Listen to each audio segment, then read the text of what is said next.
உன்னதமானவரின் மறைவில் இருக்கிறவன் சர்வ வல்லவருடைய நிழலில் தங்குவான்.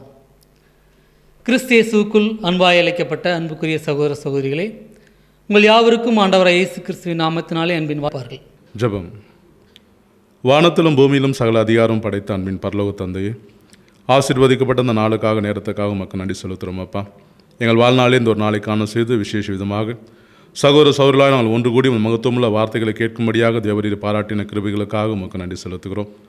அப்பா, எங்கள் வாழ்நாளில் இந்த ஒரு நாளில் தகப்பனே நீர் கொடுக்கக்கூடிய இந்த சத்திய ஆகாரத்தை நாங்கள் உண்டு பலன் கொண்டு எங்கள் இருதய பிள்ளை எழுதி கொண்டு அதன்படி எங்கள் வாழ்க்கையை நாங்கள் சீர்படுத்தி வாழவும் உமது குமாரனும் எங்கள் ஆண்டவருமாக இயேசு கிறிஸ்துவின் வழியிலும் சத்தியத்திலும் நடந்து அவரை போல உமக்கு பிரியமுள்ள காணிக்கையாக பலியாக முற்றிலும் ஒப்புக் கொடுக்க தேவன் தாமே உமது பரிசுத்தாவி தந்து எங்களை பலப்படுத்தும்படியாக உமக்கு கெஞ்சி மன்றாடுகிறோம். இந்த மன்றாட்டுக்களை அன்பின் ஆண்டவரும் உலக இரட்சகருமாகிய இயேசு கிறிஸ்துவின் நாமத்தை எடுக்கிறோம். பரிசுத்தமுள்ள எங்கள் நல்ல பிதாவே, ஆமென். இன்றைய நாளுக்குரிய பரலோக மன்னாவை நம்முடைய அன்பு சகோதரர்கள் வாசிக்க கேட்போம். இன்றைய நாளுக்குரிய பரலோக மன்னா ஆகஸ்ட் 29, யாக்கோபு 4 அதிகாரம் 3 தகாத விதமாய் விண்ணப்பம் பண்ணுகிறபடியினால் நீங்கள் விண்ணப்பம் பண்ணியும் பெற்றுக்கொள்ளாமல் இருக்கிறீர்கள். வசனத்திற்குரிய விளக்கம். முதலாவதாக நாம் ஜெபம் பண்ண கற்றுக்கொள்ள வேண்டும். தேவனிடத்தில் கேட்க வேண்டிய காரியங்களே அல்லாமல் வீண் வார்த்தைகளை அனுப்பக்கூடாது. நமக்கு தேவையானது என்னது என்பதை அவர் அறிந்திருக்கிறார். அப்படி செய்வதற்கு நாம் கேட்கிறதற்கு தீவிரமாயும் பேசுகிறதற்கு தாமதமாயும் அவரது வார்த்தைகளையும் பாடங்களையும் கேட்கிறதற்கு தீவிரமாய் இருக்க வேண்டும். நாம் நமது சொந்த சித்தத்தின்படி விண்ணப்பம் பண்ணாமல் பிதாவின் சித்தத்தின்படி செய்வதே கிறிஸ்துவின் குண லட்சணமாகும். இதுவே நாம் செய்யத்தக்க புத்தியுள்ள ஆராதனை. நீதிவான் ஜெபம் கேட்கப்பட்டு பதிலளிக்கப்படுகிறது. ஆதார வசனம் 1 ராஜாக்கள் 3 அதிகாரம் 8-14 1 ராஜாக்கள் 3 அதிகாரம் 8 முதல் 14 வரை. நீர் தெரிந்து கொண்டதும் ஏராளத்தினால் எண்ணிக்கைக்கு அடங்காததும் லக்கத்திற்கு உடன்படாததுமான திரளான ஜனங்களாகிய உமது ஜனத்தின் நடுவில் அடியேன் இருக்கிறேன். ஆகையால் உமது ஜனங்களை நியாயம் விசாரிக்கவும் நன்மை தீமை என்னதென்று வகையறுக்கவும் அடியேனுக்கு ஞானமுள்ள இருதயத்தை தந்தருளும். ஏராளமாயிருக்கிற இந்த உமது ஜனம் நியாயம் விசாரிக்க யாராலே ஆகும் என்றார். சாலமோன் இந்த காரியத்தை கேட்டது ஆண்டவருடைய பார்வைக்கு உகந்த விண்ணப்பமாயிருந்தது. ஆகையினால் தேவன் அவனை நோக்கி, நீ உனக்கு நீடித்த நாட்களை கேளாமலும் ஐஸ்வர்யத்தை கேளாமலும் உன் சத்துருக்களின் பிராணனை கேளாமலும் நீ இந்த காரியத்தையே கேட்டு நியாயம் விசாரிக்கிறதற்கு ஏற்ற ஞானத்தை உனக்கு வேண்டிக் கொண்டபடியினால் உன் வார்த்தைகளின்படி செய்தேன். ஞானமும் உணர்வும் உள்ள இருதயத்தை உனக்கு தந்தேன். இதனால் உனக்கு சரியானவன் உனக்கு முன் இருந்ததும் இல்லை, உனக்கு சரியானவன் உனக்கு பின் எழுந்ததும் இல்லை. இதுவும் அன்றி நீ கேளாத ஐஸ்வர்யத்தையும் மகிமையும் உனக்கு தந்தேன். உன் நாட்களில் இருக்கிற ராஜாக்களில் ஒருவனும் உனக்கு சரியானவன் இருப்பதில்லை. உன் தகப்பனாகிய தாவீது நடந்தது போல நீயும் என் கட்டளைகளையும் என் நியமங்களையும் கைக்கொண்டு என் வழிகளில் நடப்பாயாகில் உன் நாட்களையும் நீடித்திருக்க பண்ணுவேன் என்றார். கேட்ட பரலோக மன்னாவை தேவன் தாமே ஆசீர்வாதமாக்கி தருவாராக. ஆமென். அன்புக்குரிய சகோதர சகோதரிகளே, நம்முடைய ஆவிக்குரிய வாழ்க்கைக்கு பிரயோஜனமாக இன்றைய நாளிலே உன்னதமானவரின் மறைவு என்னும் தலைப்பிலே நம்முடைய மூத்த சகோதரர்கள் இன்றைய நாளுக்குரிய தேவனுடைய வார்த்தைகளை நம்முடைய பகிர்ந்து கொள்வார்.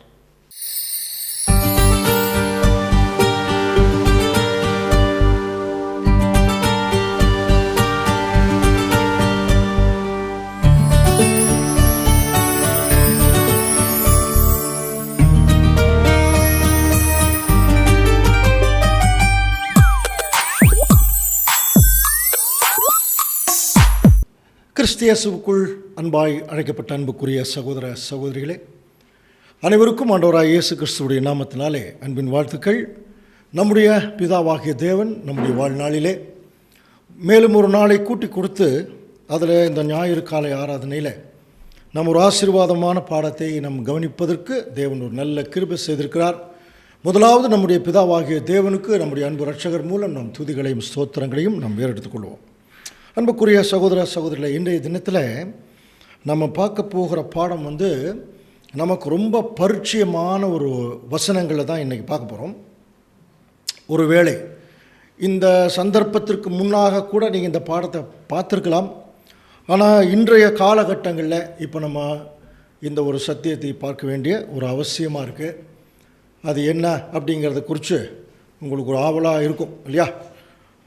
நம்ம சங்கீத புஸ்தகங்களில் நம்ம அடிக்கடி படிக்கக்கூடிய சங்கீத புஸ்தகங்களில் ஒரு சங்கீதம், சரிங்களா, அது நம்முடைய பாதுகாப்பை மையப்படுத்தி சொல்லப்பட்ட சங்கீதம். இப்போ உங்களுக்கு புரிஞ்சிருக்கும்னு நினைக்கிறேன் இல்லையா?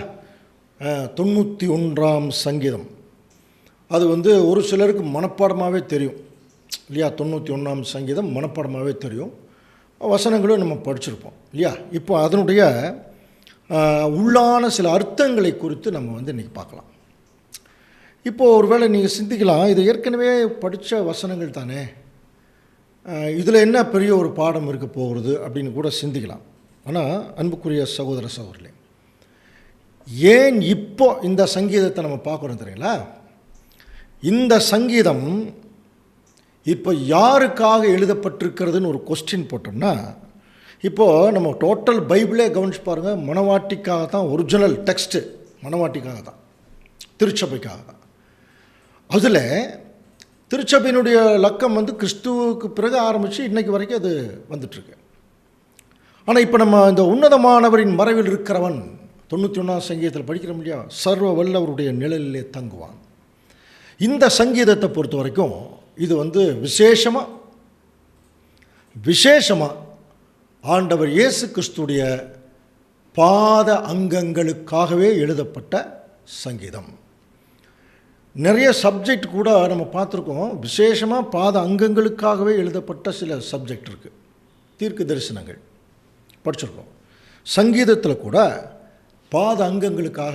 இதில் ஒரு சின்ன க்ளூ வேணும். நீங்கள் இது ஏன் அப்படி நம்ம சொல்கிறோம் அப்படின்னா, இந்த சங்கீதத்திலே அதுக்கு ஒரு க்ளூ இருக்குது. அது உங்களுக்கு நல்லா தெரியும், படிச்சிருக்கிறோம், நிறைய சந்தர்ப்பத்தில் இந்த வசனமெல்லாம் படிச்சிருப்போம். உன் பாதம் கல்லில் இடராதபடிக்கு தேவதூதர்கள் தாங்கிட்டு போவாங்கன்னு ஒரு வசனம் படிச்சிருக்கோம் இல்லையா? அது ஏதோ ஒரு சங்கீதத்துக்காக எழுதப்பட்ட வசனம் அல்ல அன்புக்குரிய சகோதர சகோதரிகளே. இது கிறிஸ்து இயேசுவினுடைய பாத அங்கங்களுக்காகவே எழுதப்பட்ட ஒரு புஸ்தகம். சரி, பாத அங்கங்களுக்கு தேவன் ஏன் அவ்வளோ முக்கியத்துவம் கொடுக்குறார் என்று சொல்லி கவனிச்சேன்னா, இந்த பாதம் தான் கொஞ்சம் கவனிங்க. இந்த பாருங்கள், கிரவுண்ட் இருக்குது பாருங்கள், தரையோடு ஒட்டி இருக்குது. தலையிலிருந்து எல்லா பாகங்களுமே இந்த தரையிலிருந்து கொஞ்சம் மேல் இருக்குது. இந்த பாதம் மட்டும் எங்கே இருக்குன்னா தரையோடு ஒட்டி இருக்கு. ரொம்ப முக்கியம். அதே சமயத்தில் அநேக முறை நம்ம சத்தியத்தில் நடக்கும்போது அல்லது சாதாரணமாகவே நடக்கும்போது நாம் இடறி விழுவதற்கு எது ரொம்ப முக்கியமான ஒரு இன்ஸ்ட்ருமெண்ட்னா பாதம் தான் இல்லையா? ரோட்டில் நடந்து போகிறோம், ஒரு கல் இடறி விழுவோம், ஒரு பள்ளம் இடறி விழுவோம், ஒரு முள் இடறி விழுவோம் இல்லையா? அந்த மாதிரி நிறைய இடறுதலின் கற்கள், இடறுதல் இருக்குது நிறையா. அப்போது அது அடிக்கடி மாற்றுறது எதுன்னா இந்த பாதம் தான். அந்த மாதிரி அன்புக்குரிய சகோதர சகோதரிகளே, அதிகமாக இடறக்கூடிய நிலைமையில் இருக்கிற சபை வகுப்பார் யாருன்னா இன்றைக்கு உயிரோடு இருக்கும் திருச்சபை. அடிக்கடி இடறி விழுவதற்கு வாய்ப்பு இருக்குது. ஏன்னா உலகத்தோடு ஒட்டி இருக்கும். அது வேற ஒரு சப்ஜெக்டோட பார்த்தோம் இல்லையா? உன் பாதரட்சை பற்றி ஒரு சப்ஜெக்ட் படித்தோம் இல்லையா? அதனால தான் இந்த உலகத்துக்கு நமக்கு சம்மந்தம் இருக்கக்கூடாதுங்கிறதுக்காக நார்மலாகவே பாருங்கள், இந்த மாதிரி கல் முள் குத்திடக்கூடாது, கால் டேமேஜ் ஆகிடக்கூடாதுங்கிறதுக்காக என்ன செய்கிறாங்க? ஷூ போடுறாங்க, செருப்பு போடுறாங்க. அப்போது அந்த செருப்பு செருப்புக்கு மேலே கால் இருக்கும், செருப்புக்கு கீழே தரை இருக்கும். அப்போ இந்த தரைக்கும் காலுக்கும் நடுவில் ஒரு பாதரட்சை. அது கூட நம்ம விளக்கம் பார்த்துருக்கல. சமாதானத்தின் சுவிசேஷத்துக்குரிய ஆயத்தம் என்னும் பாதரட்சை. அதாவது தேவனுடைய ராஜ்யத்திற்குள்ளே நாம் செத்தாலும் பிழைத்தாலும் போவதற்குரிய ஒரு தயார் நிலைமை. அப்படி இருக்கிறவங்க உலகத்தில் வாழ்ந்தால் கூட அதை ஒட்டி இருக்க மாட்டாங்க. நடுவில் ஒரு கேப் இருக்கும். அந்த கேப்புக்கு பேர் தான் தேவனுடைய ராஜ்யம். அதனுடைய அழைப்பு, அதற்காக நம்ம போகக்கூடிய பிரயாசம் இதெல்லாம் அந்த கேப்பில் இருக்கும் இல்லையா? ஸோ அந்த அடிப்படையில் அன்புக்குரிய சகோதர சகோதரர்களே, கிறிஸ்துவுடைய பாத அங்கங்களாக அழைக்கப்பட்டிருக்கிற தேவனுடைய பிள்ளைகள் அவங்க தான் பாதம். இடறி விழுந்துருவாங்க. ஆனால் தேவனுடைய சித்தமும் திட்டமும் என்ன? அவர்கள் இடறி விழாமல் ஒருவேளை அவர்கள் திருச்சபையின் பிள்ளைகளாக இருக்கிறாங்கன்னு வச்சுங்க, அவங்க இடறி விழாமல் அவங்கள மறுபடியும் கிறிஸ்து வந்து மேலே தூக்கிட்டு போயிடணும் இல்லையா? அப்போ கிறிஸ்து அதுக்கு தான் வந்திருக்கார். என் பிரியமே என் ரூபவதியை வந்து கூப்பிட்றார். அப்போ வந்து அவருடைய திருச்சபையை எந்த நிமிஷத்தில் வேணாலும் அவருடைய திருச்சபையின் பாத அங்கங்களில் பாருங்கள், இண்டிவிஜுவலான அழைப்புக்குள் இருக்கிறாங்க பாருங்கள், எப்போ வேணாலும் அவர் எடுக்கிறதுக்கு வாய்ப்பு இருக்குது. எப்படி தான் எடுப்பார்? சேஃபாக. அப்போது இந்த பூமியில் வாழக்கூடிய திருச்சபையின் பிள்ளைகள் உண்மையாக இருக்கிறவங்க, ரொம்ப முக்கியமான வார்த்தை, தேவனுக்கும் குமாரனுக்கும் சத்தியத்துக்கும் உண்மையாக இருக்கிறாங்க பாருங்கள், அவங்க தான் இந்த சங்கீதத்துக்கு உரியவர்கள். இந்த சங்கீத பாடலுக்குரிய ஆசீர்வாதங்கள் அரவணைப்புக்கு உரியவர்கள் யார் அப்படின்னா, சத்தியத்தை கேட்குறவங்க, ஞானஸ்தானம் எடுத்தவங்க, அப்படியெல்லாம் கேட்ட சத்தியத்தை அந்த சத்தியத்திற்கு சாட்சியாக வாழக்கூடிய பிள்ளைகள், வார்த்தையில் செயல்பாடுகள் அந்த சாட்சியாக வாழ்கிறாங்க பாருங்கள். நான் என்ன சத்தியம் பேசுகிறேனோ அதுக்கு நான் சாட்சியாக இருக்கணும், அதுதான் முக்கியமான விஷயம். சில தவறுதல்கள் வரலாம், இடறுதல்கள் வரலாம். அப்போது அப்படி வரும்போது நம்ம தேவனுக்கு உண்மையாக நடக்கணும். அப்படி தேவனுக்கு உண்மையாக நடந்தால் எப்படிப்பட்ட ஒரு ஆசீர்வாதத்தை நாம் மாம்சத்தில் இருக்கும்போதே, அநேக விதமான பாடுகள் அவமானங்கள் எல்லாம் இருக்குன்னு படிக்கிறோம். ஸோ இவைகளெல்லாம் அப்படி மாம்சத்தில் இருக்கும்போதே தேவன் எப்படி தன்னுடைய உள்ளங்கையில் தாங்கிறார், எவ்வளோ பெரிய பிரச்சனைகள் இருந்து அவர் காப்பாற்றுறார், எப்படி தம்முடைய குமாரன் மூலம் வழி நடத்துகிறார் என்பதை நம்ம புரிஞ்சுக்கணும் இல்லையா?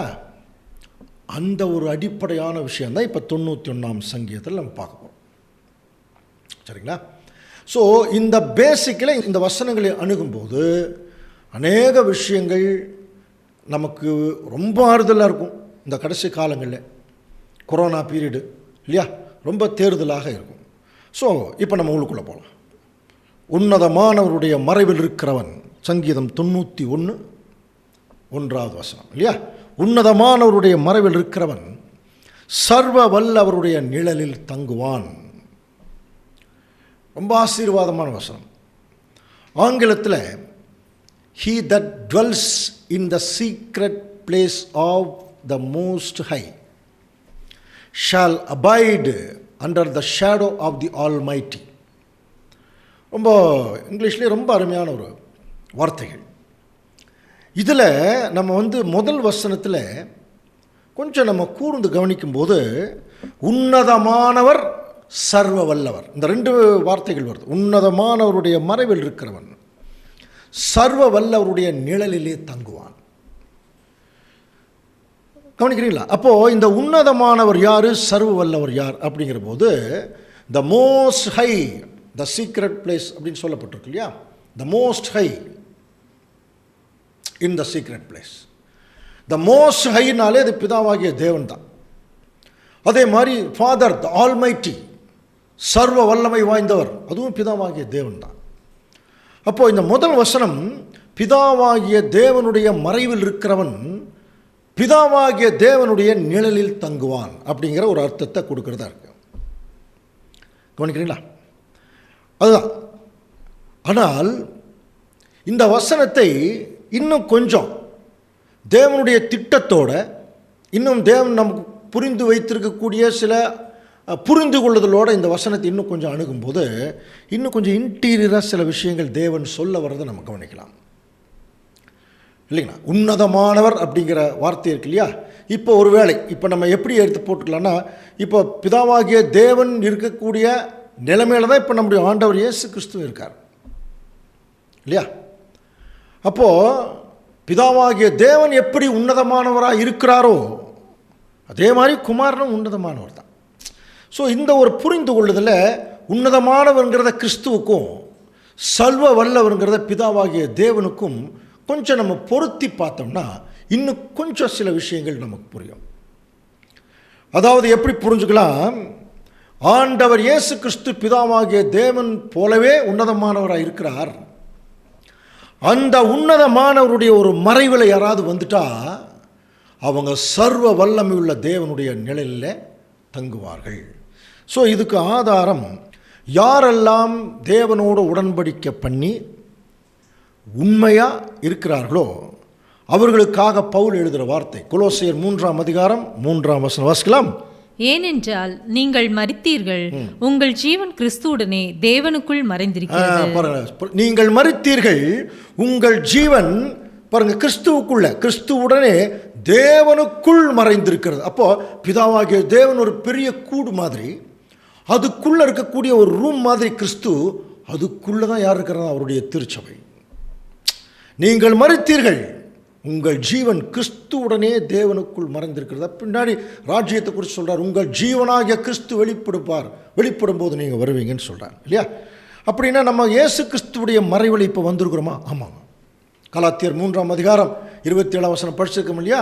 உங்களில் கிறிஸ்துவுக்குள்ளாக ஞானஸ்நானம் பெற்றவர்கள் எத்தனை பேரோ அத்தனை பேரும் கிறிஸ்துவை தரித்து கொண்டீர்களே. அப்போது தேவனோடு உடன்படிக்கை பண்ணவங்க ஆண்டவர் இயேசு கிறிஸ்துவை நம்ம தரித்திருக்கிறோமா? அப்போது தரித்திருக்கிறதுனா புரியுதில்ல, ட்ரெஸ்ஸு. அப்போ பாருங்கள், நம்முடைய உடம்பே இந்த ட்ரெஸ்ஸுக்குள்ளே தான் இருக்கு. அப்போ வெளியில் எது தான் தெரியுது? ட்ரெஸ்ஸு. அந்த மாதிரி தான் ஒரு திருச்சபையின் பிள்ளைகள் வெளியே என்ன தான் தெரியணும்னா கிறிஸ்துவுடைய கேரக்டர், அந்த கேரக்டருக்குள்ளே தான் நம்ம இருக்கோம். உன்னதமானவருடைய மறைவு, ஆண்டவர் இயேசு கிறிஸ்துவுடைய மறைவு அப்படி எடுத்துக்கலாம். அப்படி இருந்தோம்னா அவர்கள் யாருடைய நிழலில் தங்குவாங்க? சர்வ வல்லமை உள்ள பிதாவாகிய தேவனுடைய நிழலில் தங்குவாங்க. ஒருவன் கிறிஸ்துவுக்குள் இருந்தால் அவன் புது சிருஷ்டி படிக்கிறோம் இல்லையா? அது மட்டும் இல்லை, பாருங்கள், பாபிலோன் பற்றி படிக்கும்போது சகரியா 2ஆம் அதிகாரம் 7ஆம் வசனத்தில் பாபிலோனின் குமாரத்தினிடத்தில் குடியிருக்கிற சீயோனே, அந்த கிறிஸ்து சப்ஜெக்ட் படிக்கிறோம்ல, உன்னை விடுவித்துக்கொள். அடுத்த வசனம் பாரு, உங்களை தொடுகிறவன் அவருடைய கண்மணியை தொடுகிறான். இது கூட ரொம்ப ஆசீர்வாதமான வசனம் இல்லை? பாருங்கள், பிதாவாகிய தேவன் அவருடைய கண்ணு தான் கிறிஸ்துவான். அந்த கிறிஸ்து அந்த கண்ணுக்குழுக்கிற மணி மாதிரி தான் நீங்கள் இருக்கீங்கிறார். நம்மளை பார்த்து சொல்கிறார் அந்த மணி. அப்போது பாருங்கள், நம்முடைய கண்மணியை நம்மளால் தொட முடியறது இல்லையே. பிதாவாகிய தேவனுடைய கண்மணி மாதிரி இருக்கிறவர்கள் எப்படி இருக்காங்க பாருங்கள். உன்னதமானவருடைய மறைவில் இருக்கிறவன் சர்வ வல்லவருடைய நிழலிலே தங்குவான். அதனால தான் சங்கீதம் 17:8 படிக்கிறோம், கண்மணியைப் போல என்னை காத்தருளும். கவனிக்கிறீங்களா? கண்மணியைப் போல என்னை காத்தருளும். அப்போ பிதாவாகிய தேவனுடைய பாதுகாப்புக்குள்ளே, அவருடைய அரவணைப்புக்குள்ளே பாருங்கள், அவருடைய நிழலுக்குள்ளே தேவனுடைய பிள்ளைகள் யார் இருப்பாங்கன்னா, ஆண்டவர் இயேசு கிறிஸ்துவுக்குள்ளே யார் இருக்கிறாங்களோ அவர்கள் பிதாவாகிய தேவனுடைய நிழலிலே அவர்கள் தங்குவார்கள். சங்கீதம் 27:5 வாசிக்கலாம். தீங்கு நாளில் அவர் என்னை தம்முடைய கூடாரத்தில் மறைத்து, என்னை தமது கூடார மறைவிலே ஒளித்து வைத்து, என்னை கன்மலையின் மேல் உயர்த்துவார். பாருங்க, தீங்கு நாள் நம்ம ஏற்கனவே படிச்சிருக்கோம் இல்லையா? மப்பும் மந்தாரமான நாள், கிறிஸ்துவின் நாள், நீதியை சரிக்கட்டும் நாள், தீங்கு நாள். இப்போ நம்ம வாழ்ந்துட்டு இருக்கிற பகுதி ராஜ்யத்தின் ஆரம்பம். இது உலகத்துக்கு மப்பும் மந்தாரமும் தீங்கும் உள்ள நாள். இந்த தீங்கு நாளில் கடைசி கால திருச்சபையின் அங்கங்களை அவர் என்ன செய்கிறாராம்? மறைச்சு வைக்கிறாராம். எது வரைக்கும்? கண்மலையில் உயர்த்துற வரைக்கும் மறைச்சு வச்சிருக்காரு. அந்த அளவுக்கு ஒரு உயர்ந்த பாதுகாப்பில் தேவனுடைய பிள்ளைகள் இருக்கிறாங்க. சங்கீதம் 32:7 அதில் கூட வாசிக்கலாம். நீர் எனக்கு மறைவிடமாக இருக்கிறீர், என்னை நீர் இக்கட்டுக்கு விலக்கி காத்து இரட்சண்ய பாடல்கள் என்னை சூழ்ந்து கொண்டுபடி செய்கிறீர் இல்லையா? அப்போ இதுதான் உன்னதமானவருடைய மறைவில் இருக்கிறவர்களுக்கு இப்படிப்பட்ட ஆசீர்வாதங்களை தேவன் வைக்கிறார். ஸோ 2வது வசனம் வாசிக்கலாம் பாருங்கள். சங்கீதம் 91:2 நான் கர்த்தரை நோக்கி, நீர் என் அடைக்கலம், என் கோட்டை, என் தேவன், நான் நம்பி இருக்கிறவர் என்று சொல்றேன். இந்த வசனங்கள் எல்லாம் ஏதோ ஒரு ஆசீர்வாதமான வசனங்கள்லாம் நினைச்சு மேலோட்டமாக படிக்கிறத விட இந்த இடத்துல ஒரு வார்த்தை சொல்கிறார், நீர் என்னுடைய கோட்டை அப்படிங்கிறார். அப்போ நம்முடைய பிதாவாகிய தேவன் நமக்கு எப்படி இருக்காராம்? கோட்டையாக இருக்காராம். இது எப்படி புரிஞ்சுக்கிறது? பல காலத்து ராஜாக்கள் எங்கே தங்கியிருப்பாங்க பாருங்கள், பெரிய கோட்டைகள், கோட்டை மதில் சுவர்கள், 2 லேயரில் மதில் சுவர், அப்புறம் அகழி வேறு இல்லையா? அப்போ அதுக்கு நடுவில் பாதுகாப்பாக இருப்பாங்க ராஜாக்கள். நம்மளையும் ராஜாக்களாக தான் கூப்பிட்டுருக்காரு. ஆனால் இன்றைக்கி நம்ம ராஜாக்கள் இல்லை, ஆனால் ராஜாக்களை போல இப்போவே வாழ்ந்து காட்டணும். அப்படி யார் ரொம்ப ஜென்டிலாக, புரியுதுங்களா, ரொம்ப யதார்த்தமான ஒரு வாழ்க்கை, யதார்த்தமான அன்பு, யதார்த்தமான புரிந்து கொள்ளுதல், பக்தி எல்லாம். அப்போ அப்படிப்பட்ட வாழ்க்கை வாழ்ந்து கொண்டிருக்கிறாங்க பாருங்கள். அப்போ அந்த தேவனுடைய பிள்ளைகள் கள்ளங்கபடம் இல்லாமல் அப்படியே வாழ்ந்துட்டு இருப்பாங்க. திடீர்னு அவங்களுக்கு ஏதோ ஒரு பிரச்சனை வந்துடும், ஏதாவது ஒரு அவமானம் வந்துடும், ஒரு ஆபத்து கூட வரலாம். அப்படியெல்லாம் வரும்போது தேவன் சொல்கிறார், நீ உன்னதமானவருடைய மறைவில் இருக்கிறாய், சர்வ வல்லவருடைய நிழல் இருக்க, அதனால நான் உனக்கு கோட்டை மாதிரி. அப்போ எப்படி ஒரு கோட்டைக்குள்ள ஒரு ராஜா பாருங்க எவ்வளோ பாதுகாப்பாக இருப்பாரோ அந்த மாதிரி தேவன் நம்மளை வைக்கிறாராங்க. இது எப்படி படிக்கணும் தெரியுமா? ஒவ்வொரு வசனத்தை ஆரம்பிக்கும் போதும் முதல் வசனத்தை படித்தா தான் அதை ஈஸியாக புரியும். உன்னதமானவருடைய மறைவில் இருக்கிறவன் சர்வ வல்லவருடைய நிழலிலே தங்குவான். நான் கர்த்தரை நோக்கி, நீர் என் அடைக்கலம், என் கோட்டை, நான் நம்பி இருக்கிறவன். இல்லையா? அதே பாருங்க இன்னொரு வசனம் கூட வாசிக்கலாம். சங்கீதம் 142:5. கர்த்தாவே, உம்மை நோக்கி கூப்பிடுகிறேன், நீர் என் அடைக்கலமும் ஜீவனுள்ளோர் தேசத்திலே என் பங்குமாய் இருக்கிறீர். நீர் என் அடைக்கலமும். அப்போ இதெல்லாம் நமக்கு தெரிந்த வசனங்கள் தான். அப்போ 2ஆம் வசனம் என்ன சொல்லுது? யார் உன்னதமானுடைய மறைவில் இருக்கிறார்களோ அவர்களுக்கு தேவன் ஒரு கோட்டையை போல ஒரு அடைக்கலமாக இருப்பார். ஸோ அப்போது ஒரு கோட்டையில் இருந்துட்டாலே அவங்களுக்கு பிரச்சனை வரவா அப்படின்னா வரும். தாக்குதல்கள் வரலாம், முற்றுகை வரலாம், அம்புகள் ஈயப்படலாம், இல்லைங்களா? எத்தனையோ பிரச்சனைகள் எல்லாம் உண்டு. ஆனால் அந்த கோட்டை மதில் சுவர் அதை காப்பாற்றும் இல்லையா? அப்படின்னா அது என்னென்ன பிரச்சனைகள் எல்லாம் தேவனுடைய திருச்சபையின் மக்களுக்கு வருது அப்படிங்கிறது கொஞ்சம் கவனிக்கும்போது இப்போ பாருங்கள் எங்கிருந்து ஆரம்பிக்கிறார்.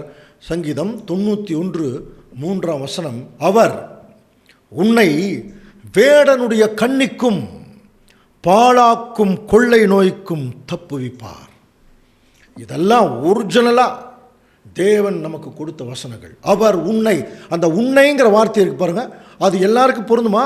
கட்டாயமாக பொருந்தாது. உன்னதமானவருடைய மறைவில் இருக்கிறவர்களுக்கு மட்டும்தாங்க பொருந்தும்.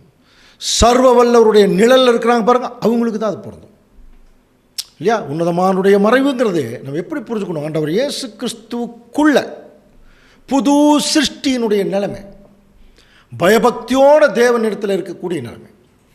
அவங்களுக்கு சொல்கிறார், உன்னை வேடனுடைய கண்ணிக்கும் பாழாக்கும் கொள்ளை நோய்க்கும் தப்புவிப்பார். அப்படின்னா இந்த இடத்துல அந்த வேடன் அப்படிங்கிற ஒரு வார்த்தை இருக்குது பார்த்தீங்களா? நார்மலாகவே வேடன் எதை வேட்டையாடுவான்னா பறவைகள் தான் இல்லைங்களா? பறவைகளை கண்ணி வச்சு பிடிப்பான். குருவிக்கு சுருக்கு வைக்கிறாங்கன்னு சொல்கிறாங்க இல்லையா? அந்த மாதிரி ஒரு கண்ணி வச்சு பிடிப்பான். அப்போ வேடனுடைய கண்ணிக்கும் இல்லையா, அப்புறம் கொள்ளை நோய்க்கும் பாழாக்கும் கொள்ளை நோய்க்கும். அப்படின்னா தேவனுடைய திருச்சபையின் பிள்ளைகள் சத்தியத்தில் உண்மையாக நடந்து கொண்டிருக்கும் போது அவர்களை கண்ணி வச்சு பிடிக்கிறதுக்கு வேடன் ரெடியாக இருக்கான். சில நோய்களை கூட பரப்பி விடுறதுக்கு ரெடியாக இருக்கான் இல்லையா? ஏன் இந்த வேடனுக்கு பறவைகள் மேலே ஒரு கண்ணு?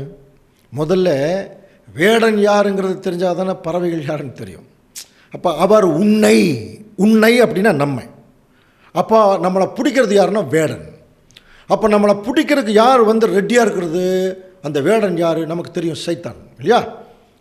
அப்படின்னா ஏன் அந்த வேடனுக்கு இந்த பறவை மேலே ஒரு கண் அப்படின்னா நல்லா புரிஞ்சுக்கலாம். இந்த பூமியில் மிருகங்கள், ஊரும் பிராணிகள், மனிதர்கள் கூட எல்லாமே பார்த்திங்கன்னா இந்த பூமியோட ஒட்டி தாங்க நடந்து போகிறது, ஊறுறது எல்லாம் இருக்குது. பறவைகள் மட்டும் பாருங்கள், பூமிக்கு மேலே பறக்கும் இல்லையா? பூமிக்கு மேலே அது எப்போ மாட்டும் அப்படின்னா என் கீழே பூமியில் எங்காவது நிற்கும் போது சுருக்கில் மாட்டிடும் இல்லையா? அப்போ தேவனுடைய பிள்ளைகள் இப்போ நம்மெல்லாம் பறவைகளைப் போல எத்தனை முறை நம்ம படிச்சுருக்குறோம். பிணம் எங்கேயோ கழுகுகள் கூடும் அந்த மாதிரி.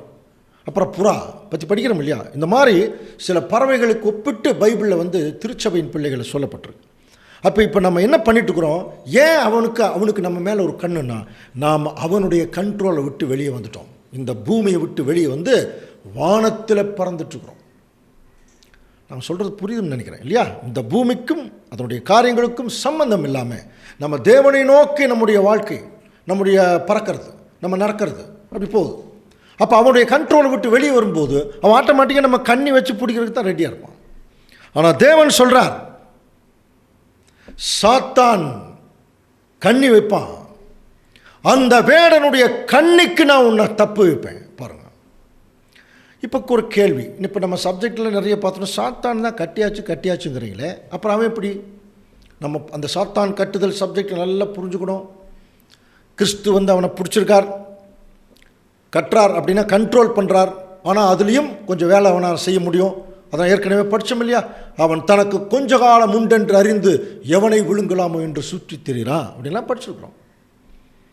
தேவனுடைய திருச்சபையின் பிள்ளைகள் மேலே உக்கரமாக இறங்குறான். அப்போது யாராவது நல்லா சத்தியத்தில் வேலை செஞ்சுட்டு இருந்தான்னு வச்சுங்க, அவங்க மேலே ஏதாவது ஒரு பழியை சுமத்தி, ஏதாவது ஒரு குற்றத்தை சுமத்தி, அவர்களை அட்ரஸ் இல்லாமல் பண்ணுறதுக்கு என்ன வழி இருக்கோ அத்தனை பண்ணுவான். ஆனால் ஒன்றும் பண்ண முடியாதான். தேவன் சொல்கிறார், அவன் உன்னை வேடனுடைய, அப்போது அவன் வேடன், அவன் மட்டும்தான் வேடனான்னா, இன்றைக்கி அவன் என்ன பண்ணிட்டான்னா, இயேசு கிறிஸ்து அவனை கண்ட்ரோல் பண்ணியிருந்தா கூட அதுக்கு முன்னாடியே அவனை போல நிறைய வேடர்களை இந்த பூமியில் உருவாக்கி வச்சிட்டான்.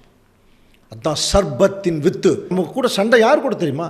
ஸ்திரீயின் வித்துக்கும் சர்பத்தின் வித்துக்கும் தான் சண்டை, சர்பத்தோட சண்டை இல்லை. அப்போ பாருங்கள், நிறைய பேர் கண்ணி வைக்கிறது. அதனால தான் திருச்சபையின் பிள்ளைகளை பற்றி சொல்லும் பொழுது சங்கீதம் 38:12, என் பிராணனை வாங்க தேடுகிறவர்கள் எனக்கு கன்னிகளை வைக்கிறார்கள். பாருங்க, என் பிராணனை வாங்க தேடுகிறவர்கள் எனக்கு கண்ணி வைக்கிறாங்க. அப்போ ஒருத்த மட்டும் இல்லை, நிறைய பேர். எனக்கு பொல்லாங்கு தேடுகிறவர்கள் கேடானவைகளை பேசி நாள் முழுவதும் வஞ்சனைகளை யோசிக்கிறார்கள். உண்மையான தேவனுடைய பிள்ளைகளை இரவும் பகலும் குற்றஞ்சாட்டிகிட்டே இருப்பாங்களாம், கண்ணி வைப்பாங்க. எந்த இடத்துல அவன் மாட்டுவான், எந்த இடத்துல அவன் கீழே தள்ளலாம். இது யாருக்கு மட்டும் பொருந்தும் அப்படின்னா, உண்மையாக நடக்கிறவங்க, ரொம்ப முக்கியம், தேவனுக்கு பிரியமாக வாழ்க்கை, அவங்களுக்கு இதுதாங்க லைஃபு. சுற்றி சுற்றி கண்ணி வைப்பாங்க. ஆனால் நல்லா புரிஞ்சுக்கலாம், தேவனுடைய உண்மையான திருச்சபையின் பிள்ளை, உன்னதமானுடைய மறைவில் இருக்கிறவன், சர்வ வல்லவருடைய நிழல் இருக்கிறவனை அந்த கண்ணி ஒன்றுமே பண்ணாது. ஏன்? தேவன் அஷூரன்ஸ் கொடுத்துருக்கார். என்ன கொடுத்துருக்கார்? அவர் உன்னை வேடனுடைய கண்ணிக்கும் தப்புவிப்பார். படிச்சிருக்கோம் இல்லையா? அப்போ என்னதான் இவர்கள் கண்ணி வச்சாலும் அந்த கண்ணியிலிருந்து தேவன் என்ன செய்கிறார்னா தப்புவிப்பார். ஏன்? கீழே வந்தால் தான் விழுந்துருக்கும். அந்த குருவியோ ஒரு பறவையோ கீழே வந்தால் தான் கண்ணியில் மாட்டும். தொடர்ந்து அது பறந்துகிட்டே இருந்ததுன்னா இல்லைங்களா? அப்போ உலக பிரகாரமாக ஏதாவது நம்ம போயிட்டோம்னா எங்கே மாட்டிடுவோம். அதனால தான் தேவன் சொல்கிறார், பூமிக்குரியவைகள் எல்லாம் மேலானவைகளே நாடுகள். இதே கொலோசியர் 3 தான் படிக்கிறோம் இல்லையா? பூமிக்குருவிகளே எல்லாம் மேலானவைகளே நாடுகள். மறுபடியும் பூமிக்குருவிகளுக்குள்ளே வந்துட்டிங்கன்னா யாரோ ஒருத்தர் கண்ணி வச்சு பிடிச்சிருவான்.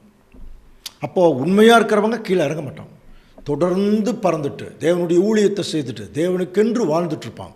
அவர்கள் உன்னதமானவருடைய மறைவிலும் சர்வ வல்லவருடைய நிழலும் தங்கக்கூடிய பிள்ளைகள். அவங்களுக்கு இன்னொரு அஷூரன்ஸ் கொடுக்குறார் பாருங்க, ஒரு பாழாக்கும் கொள்ளை நோக்கி தப்பி வைப்பாருங்கிறார். இன்றைக்கி சபைகள் நடுவில் ஒரு பயங்கரமான கொள்ளை நோய் போயிட்டுருக்கு தெரியுங்களா? கொள்ளை நோய்னா கொரோனான்னு நினச்சிக்காதீங்க, இது ஆவிக்குரிய பொருள் இருக்கக்கூடிய கொள்ளை நோய். கொள்ளை நோய்னு என்ன அர்த்தம்? இப்போ எனக்கு ஒரு தொற்று வந்துருச்சு, இப்போ நான் யார் பக்கத்துலேயே அதை போயிட்டேன்னா அந்த தொற்று அவருக்கு பரவிடும். சுத்தம் அசுத்தம் அப்படின்னு ஒரு சப்ஜெக்ட் ஏற்கனவே ரொம்ப நாளைக்கு முன்னாடி யூடியூப்பில் நீங்கள் பாருங்கள், வந்திருக்கு. அதில் ஒரு உதாரணம் சொல்லியிருப்போம். ஒரு மனுஷன் ஒரு வியாதியில் பிடிக்கப்பட்டிருக்கான், ஒரு தொற்று வியாதி, அசுத்தமாக இருக்கான். அவன் பக்கத்தில் போய் ஒருத்தன் நின்றுட்டா கட்டாயமாக அந்த தொற்று அவனையும் பாதிச்சிடும், அந்த அசுத்தம் அவனுக்கு போயிடும். கவனிக்கிறீங்களா? அந்த தொற்று வந்துடும் அவனுக்கு இல்லையா? அதனால தான் அதுக்கு என்ன பேர்? கொள்ளை நோயின்னு பேர். அப்படியே பரவிடும். ஆனால் அதே சமயத்தில் பாருங்கள், ஒருத்தன் நல்லா குளிச்சுட்டு ரொம்ப பரிசுத்தமாக ஒருத்தன் நின்றுட்டுருக்கிறான், அவன் பக்கத்தில் ஒரு அசுத்தமானவன் போய் நின்னா அந்த பரிசுத்தமானுடைய பரிசுத்தம் இவனை பரிசுத்தப்படுத்துமான்னா இல்லை இல்லையா? அது படுத்தாது. ஆனால் அதே சமயத்தில் அசுத்தம், அந்த நாற்றம் ஈஸியாக பரவிடும். அந்த மாதிரி இன்றைக்கி சபை மக்கள் மத்தியில் கவனிக்கிறீங்களா, ஒரு பெரிய கொள்ளை நோய் ஒருத்தருக்கு அதை பிடிச்சிருச்சுன்னா உடனே அடுத்தவங்களுக்கு அது பரவுதுங்க, அப்படியே பரவிட்டுருக்கு. என்னவா இருக்கும்? நம்மளை புது சிருஷ்டின்னு சொல்கிறார். கிறிஸ்துவுக்குள் யாதொரு ஆறுதலும் தேறுதலும் உருக்கமான பட்சமும் இரக்கங்களும் உண்டானால் நீங்கள் ஏக சிந்தையாயிருங்க, ஒன்றையும் வாதினாலாவது வீண் பெருமையினாலாவது செய்யாதீங்க. இயேசு கிறிஸ்துவோடு இருந்த சிந்தையே உங்களிலும் இருக்க கடவுது. பிலிப்பியருக்கு அப்போஸ்தலனாகிய பவுல் எழுதுவார். இயேசு கிறிஸ்துவோடு இருந்த சிந்தையே உங்களிடத்திலும் இருக்க கடவுதுன்னு அப்போஸ்தலனாகிய பவுல் எழுதுவார். அப்போது இதற்கு ஆப்போசிட்டான குணம் பாருங்கள். கிறிஸ்துவுக்குள் யாதொரு ஆறுதல், தேறுதல், அன்பு, பொறுமை, சமாதானம். இதுக்கு ஆப்போசிட்டாக இருக்கிறது எல்லாமே பாருங்கள். அப்போ ஒரு சபையில் ஒருத்தர் அன்பாக இருந்து அவர் 10 பேர் கூட பழகினா இவருடைய அன்பு அவர்களோட என்னாகும், அப்படியே இணைக்கப்போம். தாழ்ந்து போனார்னா அந்த தாழ்மை மற்றவர்களுக்கு ஒரு இன்ஸ்பிரேஷனாக இருக்கும். அதே சபையில் கொஞ்சம் இன்ஃப்ளூயன்ஸில் இன்னொரு சகோதரர் ஒருத்தரை தவறாக வழி நடத்தினார்னா அதன் நிமித்தம் 10 பேர் தவறாக போயிடுவாங்க. புரியுதுண்ணா? கொள்ளை நோய் மாதிரி நிறைய தவறான கேரக்டர் உள்ளுக்குள்ளே போயிட்டுருக்காங்க சபைக்குள்ளே. ஒருத்தர் தப்புன்னா அவங்க அந்த தப்பை மற்றவங்களுக்கு சொல்லி கொடுத்துட்றாங்க இல்லையா? அல்லது தவறான சிந்தைன்னா அது மற்றவங்களுக்கு டிரான்ஸ்ஃபர் பண்ணுறாங்க, அவங்க இன்னொருத்தருக்கு டிரான்ஸ்ஃபர் பண்ணுறாங்க, அப்படியே குரூப் சேர்றாங்க, அப்படியே தவறாக போயிடுறாங்க. கொள்ளை நோய் மாதிரி நிறைய வசனங்கள் அதுக்கு இருக்குது. நம்ம மாம்சத்தின் கிரியைகளை பற்றி படிச்சிருக்கோம் இல்லையா? சபைக்குள்ளேன்னு வரும்போது சில நேரத்தில் பகைகள், கோபங்கள், வைராக்கியங்கள், மார்க்க பேதங்கள், சண்டைகள், பிரிவினைகள், இது எல்லாமே தொத்து நோய்ங்க, கொள்ளை நோய். சபை மக்கள் அதிகமாக பாதிக்குது. கொஞ்சம் ஏமாந்துட்டோம்னா போதும், நம்மளையும் சேர்ந்து நம்மளையும் சண்டைக்காரராக்கிடுவாங்க, நம்மளையும் பொறாமக்காரராக்கிடுவாங்க இல்லையா? நம்மளையும் பிரிவினைக்காரராக்கிடுவாங்க. அந்த மாதிரி தவறான கேரக்டர் உள்ளே வந்துடுவான். தொத்து நோய். இந்த கொள்ளை நோய்க்கு தேவன் தப்பு வைக்கிறான். அதில் நிறைய ஐட்டம் இருக்குது. அதில் நிறைய உங்களுக்கு தெரியும். ஒரு வசனத்தை மட்டும் நம்ம கொஞ்சம் கவனிக்கலாம் பாருங்க. 1 கொரிந்தியர் 6ஆம் அதிகாரம் 10ஆம் வசனத்தில் திருடரும் பொருளாசைக்காரர், வெறியர், உதாசீனர், கொள்ளைக்காரர்கள் தேவனுடைய ராஜ்யத்தை சுதந்திரிப்பதில்லை. ஒரு உதாரணத்துக்காக இந்த வசனம் என்ன சொல்றார்? உங்களில் சிலர் இப்படிப்பட்டவர்களாக இருந்தீங்க, ஆயினும் கர்த்தராகிய இயேசு கிறிஸ்துவின் நாமத்தினாலே நமது தேவனுடைய ஆவியினாலும் கழுவப்பட்டீர்கள், பரிசுத்தமாக்கப்பட்டீர்கள், நீதிமான்களாக்கப்பட்டீர்கள் சொல்லியிருக்கார். அப்போ நம்ம தேவனுடைய பிள்ளைகள் இப்படிப்பட்ட தவறான கேரக்டர் பரவிடும் மற்றவங்களுக்கு, கொள்ளை நோய் மாதிரி. இந்த கொள்ளை நோய்க்கும் தேவன் என்ன செய்கிறார்னா தப்பு வைக்கிறார்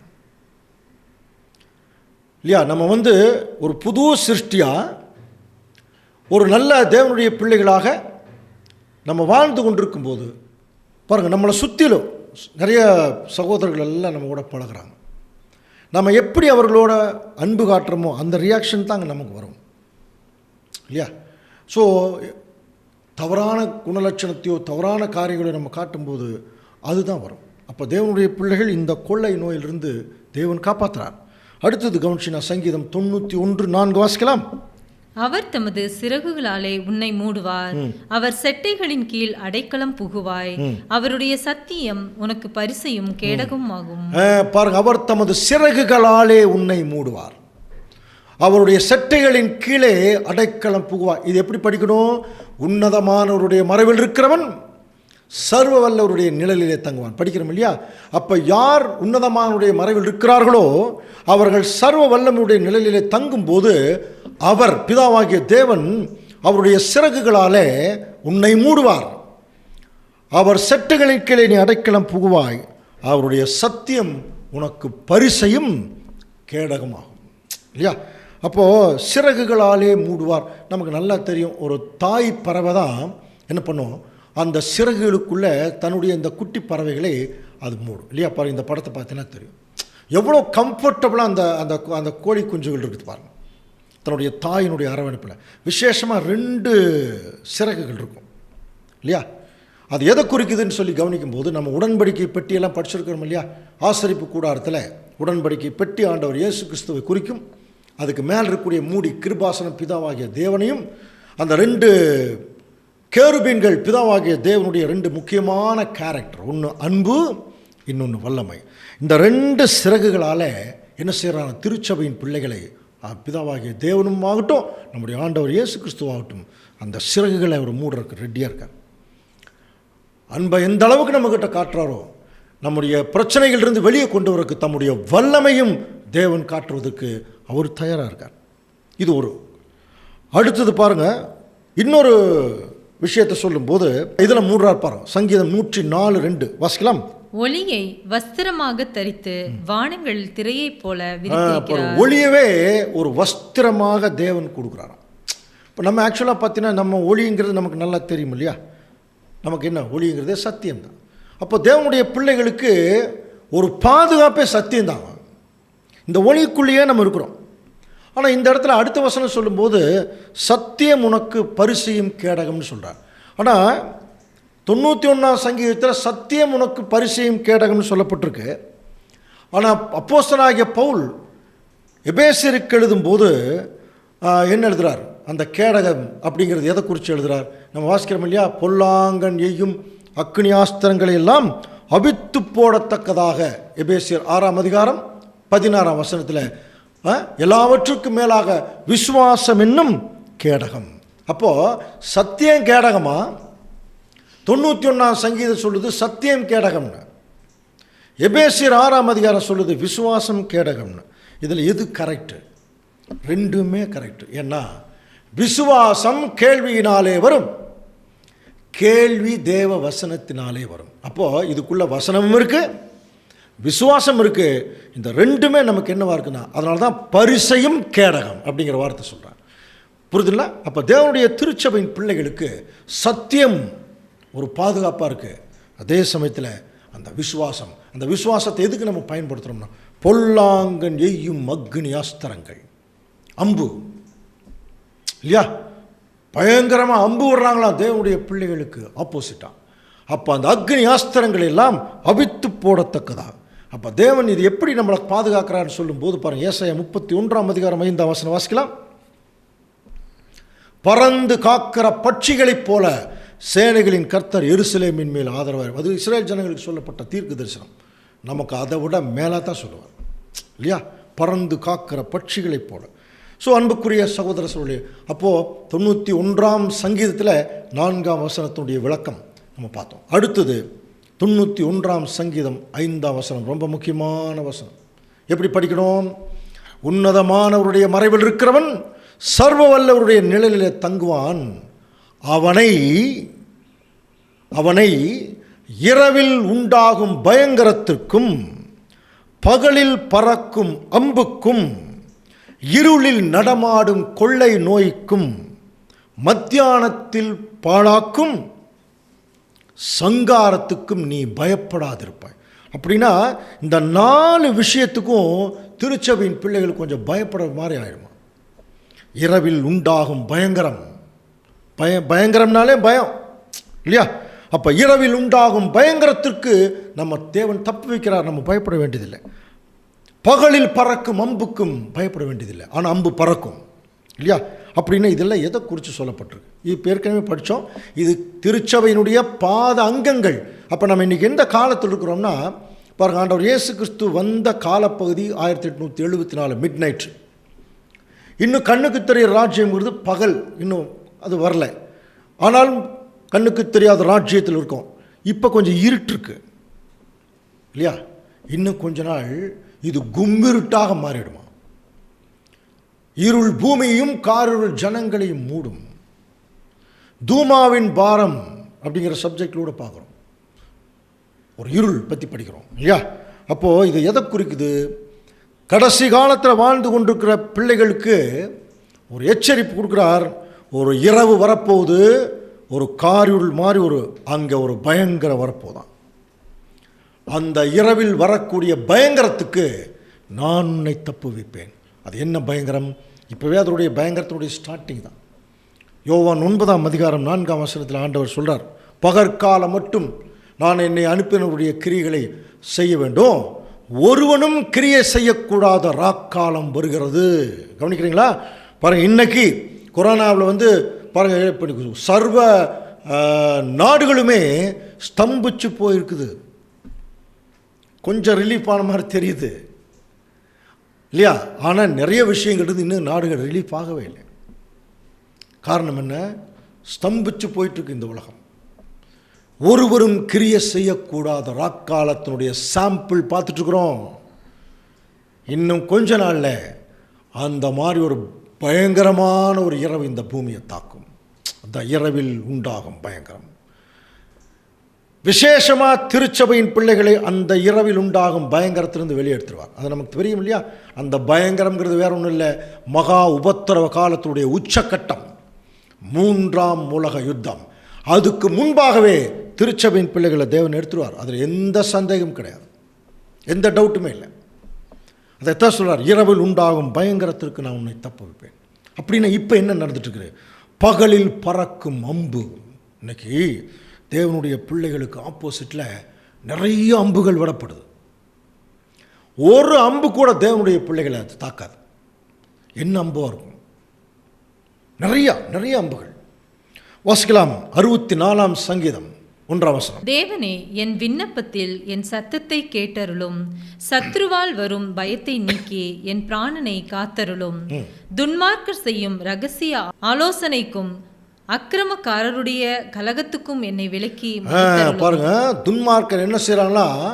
உண்மையான திருச்சபையின் பிள்ளைகளுக்கு ஆப்போசிட்டா ரகசியமாக ஆலோசனை பண்றாங்க. அக்கிரமக்காரருடைய கலகம், திருச்சபையின் பிள்ளைகளுக்கு எதிராக கலகம் பண்ணுவாங்களாம். ரகசியமாக ஆலோசனை பண்ணி கலகம் பண்ணுவாங்க. அதுக்கெல்லாம் என்னை மறைச்சிருங்க. பாருங்க அடுத்த வசனம், அவர்கள் தங்கள் நாவை பட்டயத்தை போல கூர்மையாக்கி. பாருங்க நாவே, பாருங்க நாக்கே எவ்வளவு ஒரு சாஃப்டான ஒரு பொருள், அதை பட்டயம் மாதிரி கத்தி மாதிரி கூர்மையாக்கி மறைவுகளில் உத்தமன் மேல் எய்யும் பொருட்டு கசப்பான வார்த்தைகளாகிய தங்கள் அம்புகளை நானேற்றுகிறார்கள்.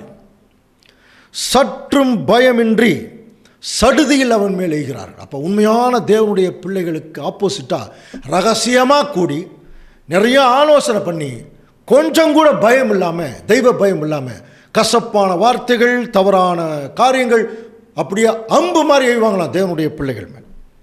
அடுத்த வசனம் பாருங்க. அவர்கள் பொல்லாத காரியத்தில் தங்களை உறுதிப்படுத்தி கொண்டு மறைவான கண்ணிகளை வைக்க ஆலோசனை பண்ணி அவைகளை காண்பவன் யார்? பாருங்க, இவங்க பொல்லாத காரியத்தில் தங்களை உறுதிப்படுத்திட்டு நாங்கள் எங்களை யாருமே பார்க்கலன்னு சொல்லி பண்ணுவாங்க. அவர்கள் நியாயக்கேடுகளை ஆய்ந்து தேடுவாங்களாம். தந்திரமான யோசனை நிறைவேறும்படி பிரயத்தனம் பண்ணுகிறார்கள். அவர்களில் ஒவ்வொருவனுடைய உட்கருத்தும் இருதயமும் எப்படி இருக்குதான்? ஆழமாக இருக்குது. இந்த மாதிரி தாங்க உண்மையான திருச்சபையின் பிள்ளைகள் நல்ல வேலை செய்வாங்க, நல்ல ஊழியம் பண்ணுறவங்க. ஆப்போசிட்டாக இந்த மாதிரி வில்லு எடுத்து விட்டுட்டே இருப்பாங்க. இப்போ தேவன் என்ன சொல்கிறார் தெரியுங்களா? பகலில் பறக்கும் அம்புக்கு நான் உன்னை தப்ப வைக்கிறேன். எவ்வளவு அம்பு மேலே விட்டாலும் அந்த அம்பு உன்னை தாக்காது இல்லையா? தேவன் சகல பாதுகாப்பையும் கொடுக்குறார். எல்லாவற்றுக்கும் மேலாக நம்மகிட்டையும் விசுவாசம் என்னும் கேடகமும் கொடுத்துருக்கார். தேவனை முற்றிலும் நம்பின வாழ்க்கை என்கிற கேடகம் இருக்கு இல்லையா? அப்படியே பிடிச்சி நிற்கலாம், எந்த அம்பு வந்தாலும் தடுக்கலாம். ஒரு வேளை நம்மளால் முடியலனா கூட தேவன் அந்த அம்புகள் இருந்து நம்மளை காப்பாற்றுறதுக்கு அவர் ரெடியாக இருக்கார். ரெடியாக இருக்கிறது மட்டும் இல்லை, யார் அம்பு விட்டார்களோ அவங்க பாருங்க, அவர்கள் திருச்சபையின் பிள்ளைகள் மேலே அம்பு விடுறாங்க. இப்போ நமக்கு என்ன சொல்கிறாருன்னா, நீங்கள் அம்பு விட்டுறாதீங்க, நீங்கள் யாரையும் தவறாக பேசிடாதீங்க, நீங்கள் யாரையும் தவறாக சொல்லிடாதீங்க, கசப்பான வார்த்தைகளால் நீங்கள் அம்பு விட்டுறாதீங்க. அப்படின்னா தேவன் என்ன செய்ய போகிறார்? அவர் என்ன செய்கிறார் பாருங்க. சங்கீதம் 64:7 வாசிக்கலாம். ஆனாலும் தேவன் அவர்கள் மேல் அம்புகளை எய்வார். பார்த்தீங்களா? அப்படியே ரிவர்ஸ் ஆயிடுமா? தேவன் அவர்கள் மேல் அம்புகளை எய்வார், சடுதியாய் அவர்கள் காயப்படுவார்கள். அழிவார்கள்னு சொல்லலை, காயப்படுவார்கள். அப்படின்னா இது யாருக்கு தெரியுங்களா பொருந்தும்? இது யாருக்கு பொருந்தும் தெரியுமா? சபையில் இருக்கக்கூடிய தேவனுடைய பிள்ளைகள். புரியுதுங்களா? இவங்க தான் சாத்தானுடைய மனதுக்கு தங்களை ஒப்பு கொடுத்து கெட்டுப்போன தேவதூதருடைய ஆளுகைக்கு தங்களை ஒப்பு கொடுத்தவங்க நிறைய பேர் என்ன செய்வாங்கன்னா, இவங்க வேலையே ஸ்திரீயின் வித்துவாக இருக்கக்கூடிய தேவனுடைய பிள்ளைகளை அடக்கிறதும் ஒடுக்கிறதும், அவங்கள பற்றி தவறாக சொல்கிறதும், அவங்கள சோர்வடைய வைக்கிறதும். புரியுதுங்களா? அப்போ அந்த மாதிரி பண்ணுறது. அப்போ அதுக்கு பார்த்தீங்கன்னா அம்புகள், கசப்பான வார்த்தைகள்ங்கிற அம்புகளை எய்வாங்க. கடைசியில் என்ன ஆகிடும்னா, அது அவங்களுக்கு விரோதமாகவே சில நேரத்தில் திரும்பிடும், காயப்படுவார்கள். அடுத்தது பாருங்கள், அவர்கள் தள்ளப்பட்டு கீழே விழும்படி அவர்கள் நாவுகளே அவர்களை கெடுக்கும். அவங்க வாயிலேயே கெடுத்துருவாங்களாம். அவர்களை காண்கிற யாவரும் ஓடி போவார். நல்லா புரிஞ்சுக்கலாம் அன்புக்குரிய சகோதர சகோதரி. அப்போது பகலில் பறக்கும் அம்பு, கசப்பான வார்த்தைகள், எதை பற்றியும் கவலைப்படாதீங்க. நம்மளை பார்த்து சொல்கிறார், ஒருவேளை நீங்கள் உண்மையாக இருந்தால், நீங்கள் உன்னதமானுடைய மறைவிலும் சர்வ வல்லவருடைய நிழலிலும் நீங்கள் இருந்தீங்கன்னா நமக்கு இந்த ஆசீர்வாதம் பொருந்தும் இல்லையா? இரவில் உண்டாகும் பயங்கரம் பயப்பட வேண்டியதில்லை, பகலில் பறக்கும் அம்பு பயப்பட வேண்டியதில்லை. அடுத்து பாருங்கள், 91ஆம் சங்கீதம் 6ஆம் வசனம், இருளில் நடமாடும் கொள்ளை நோய்க்கும் மத்தியானத்தில் பாழாக்கும் சங்காரத்துக்கும் நீ பயப்படாதிருப்பாய். கொஞ்சம் இன்டீரியராக இது கொஞ்சம் உள்ள போகணும். இருளில் நடமாடும், இப்போ நம்ம இருக்கக்கூடிய இருள் சூழ்ந்த பகுதி, இங்கே ஒரு கொள்ளை நோய் நடமாடிட்டுருக்கான். இப்போ இதுக்கு முன்னாடி என்ன பார்த்தோம்? ஏற்கனவே ஒரு கொள்ளை நோய் பார்த்தோம். அது என்னென்னா, சபைக்குள் இருக்கிற தவறான கேரக்டர், சகோதரர்கள் மத்தியில் சில தவறான கேரக்டர், அது மற்றவங்களுக்கு பரவிடும். அதிலிருந்தும் தேவன் தப்புவிக்கிறார். இது நடமாடிட்டு தான், இருளில் நடமாடும். அப்போ இந்த இருண்ட காலப்பகுதியில் உலகம் முழுவதும் ஒரு பயங்கரமான கொள்ளை நோய் தாக்கிட்டு இருக்கு. கொரோனாவை போல, கொரோனான்னு நீங்கள் சொல்ல வரல, கொரோனாவை போல. அது என்னவா இருக்கும்? எப்படி ஒரு கொரோனாவில் ஜனங்கள் மூச்சு விடுறதுக்கு பாதிக்கப்பட்டு செத்து போகிறாங்களோ இல்லையா, சுவாசம் போயிடுது இல்லையா, அப்போ நம்ம அந்த விசுவாசம் போகிற மாதிரி இன்றைக்கி உலகமெங்கும் விசேஷமாக கிறிஸ்துவ மண்டலத்துல எல்லாம் நிறைய கொள்ளை நோய் மாதிரி தவறான போதங்கள் அதில் பாதிக்கப்பட்டு ஜனங்கள் எல்லாம் ரொம்ப கஷ்டப்பட்டுருக்காங்க.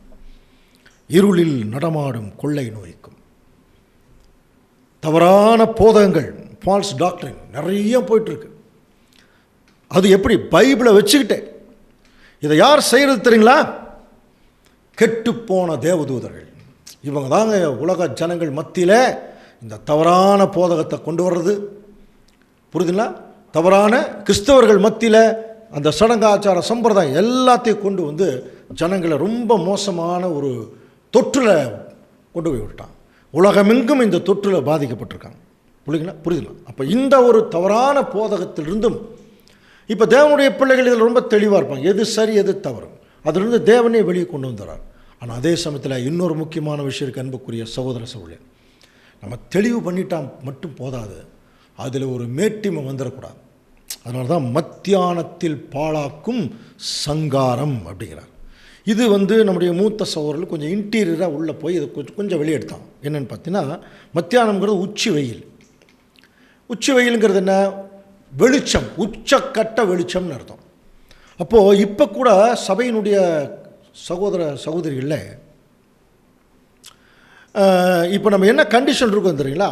ஆதாமிலிருந்து இன்னைக்கு வரைக்கும் நிறைய சத்தியம் நமக்கு தெரிஞ்சிருச்சு, ராஜ்யத்தினுடைய சத்தியங்களெல்லாம் தெரிஞ்சிருச்சு.